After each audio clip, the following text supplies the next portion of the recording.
आत्मसम्मान, self respect. शैली, ये ठीक नहीं है। रंजन तुम्हारा पति है, उसके साथ इस तरह का व्यवहार ये ठीक नहीं है। लोग क्या कहेंगे कि तुम्हारे माता पिता ने तुम्हें यही संस्कार दिया है।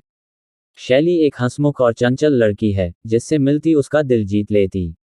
उसकी हंसी जैसे पतझड़ में बसंत लगती थी। सुंदरता तो ऐसी जैसे भगवान को कितनी फुर्सत थी इसे बनाते वक्त। हर एक चीज को इतनी बारीकी से नापतोल कर बनाया। रंग जैसे चांदनी की किरण सी उजली, आंखें तो ऐसी कि कोई देखे तो बस देखता ही रहे। रंजन की मां सावित्री देवी ने उसे एक समारोह में देखा था।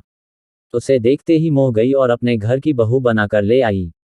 सबको शैली की किस्मत पर नाज हुआ कि घर बैठे इतने बड़े घर का रिश्ता आया और बिना कोई दान दहेज के शादी भी हुई। ये अलग बात है कि शैली के पिता ने अपने हैसियत से बढ़कर किया सब, पर इस बात से खुश थे कि बेटी वहां राज करेगी।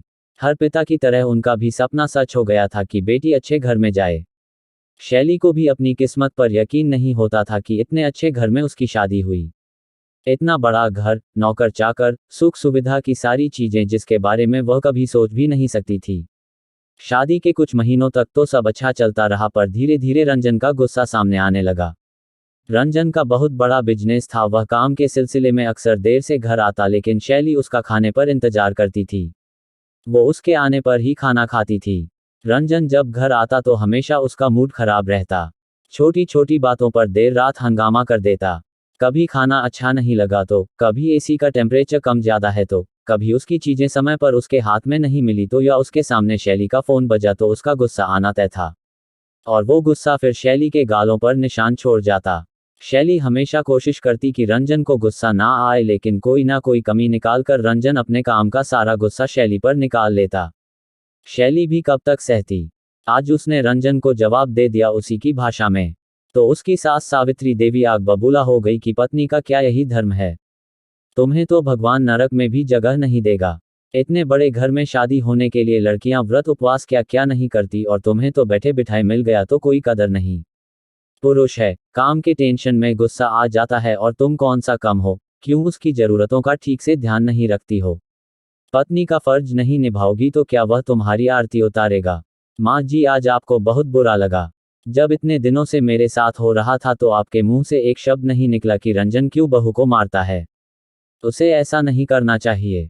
मैंने जब आपसे कहा कि माँ जी आप रंजन से बात करिए तो आपने कहा ये पति पत्नी के बीच की बात है, मैं इसमें नहीं बोल सकती। तो अब क्या हो गया, ये भी तो पति पत्नी के बीच की बात है। और रही बात नरक में भी जगह नहीं मिलने की, तो आपको क्या लगता है अभी मैं स्वर्ग में हूं, बोलकर शैली अपने कमरे में चली गई। तेरी इतनी हिम्मत कि तू अपनी गलती मानने की जगह मुझसे जबान लड़ाए।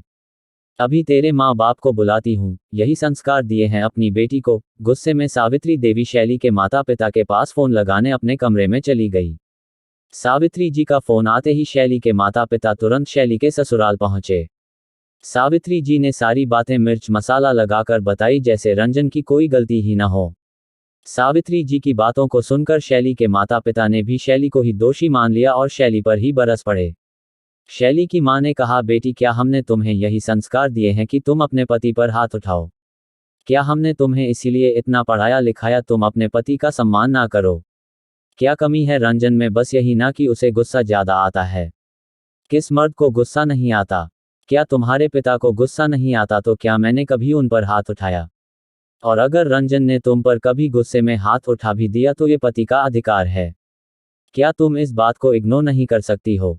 अगर इस तरह से तुम भी करती रही तो तुम्हारी गृहस्थी कैसे चलेगी। माँ पिताजी, ये एक दिन की बात नहीं है। हमारी शादी के 1 साल हो गए हैं और इस 1 साल में मैंने शायद ही कोई दिन बिना थप्पड़ खाए बिताया हो। और जब भी आप लोगों को बताया तो आप लोगों ने मुझे ही एडजस्ट करने की सलाह दी, कभी रंजन से बात करने की कोशिश नहीं की। क्या पति का अधिकार सिर्फ उस पर हाथ उठाना, उस पर अपना गुस्सा निकालना है। क्या पत्नी की कोई भावना नहीं, क्या उसका कोई आत्मसम्मान नहीं। क्या वो इंसान नहीं, उसे दर्द नहीं होता, या उसे जानवर समझ लिया जाता है जिसे जब चाहा पीट लिया। जानवर भी अपनी सुरक्षा के लिए पलट कर जवाब देता है, तो मैं तो जीती जागती इंसान हूं। कब तक सहन करूं, और आप लोग ही तो शादी के पहले कहते थे कि गलत करने से ज्यादा गलत सहना है। अब जब मैंने अपने आत्मसम्मान के लिए कदम उठाया तो आप सब मुझे शेरनी से चूहिया क्यों बनाना चाहते हैं। माँ पिताजी अब और नहीं रह सकती ऐसे इंसान के साथ, शैली ने अपने माता पिता से कहा। बेटा, लेकिन तुम्हारे छोटी बहन की शादी होने वाली है, ऐसे में तुम अपना घर छोड़कर मायके आ जाओगी तो वो लोग भी क्या सोचेंगे छोटी के बारे में। कहीं इस वजह को जानकर उन लोगों ने रिश्ता तोड़ दिया तो। क्योंकि ऐसी बातें छुपती थोड़ी ही हैं। हम समाज में क्या जवाब देंगे। शैली के पिता ने शैली को समझाने की कोशिश की। अगर तुम में इतना ही घमंड है तो निकल जाओ इस घर से। इस घर में तुम्हारे लिए कोई जगह नहीं है। जब बाहर जाकर धक्के खाओगी तो अकल ठिकाने आ जाएगी कि कितने ऐसो आराम से रहती थी। अपने घमंड में तुम खुद अपनी जिंदगी खराब कर रही हो, सावित्री देवी ने गुस्से में शैली से कहा।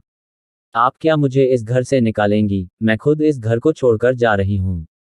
इस नरक में रहने से अच्छा बाहर जाकर धक्के खा लूंगी। और हाँ माँ पिताजी, आप लोग भी परेशान मत होइए, मैं आप लोगों पर भी बोझ नहीं बनूंगी। मैं अपने आप को खुद संभाल सकती हूँ।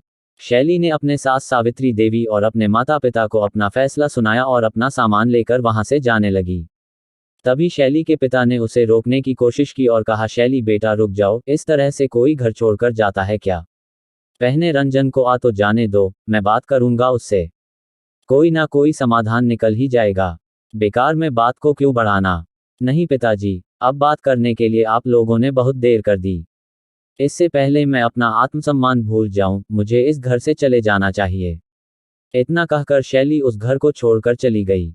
दोस्तों आप ही बताइए, क्या हमें अपने आत्मसम्मान की रक्षा नहीं करनी चाहिए? क्या समाज के डर से अपने आप को जीते जी मार देना चाहिए?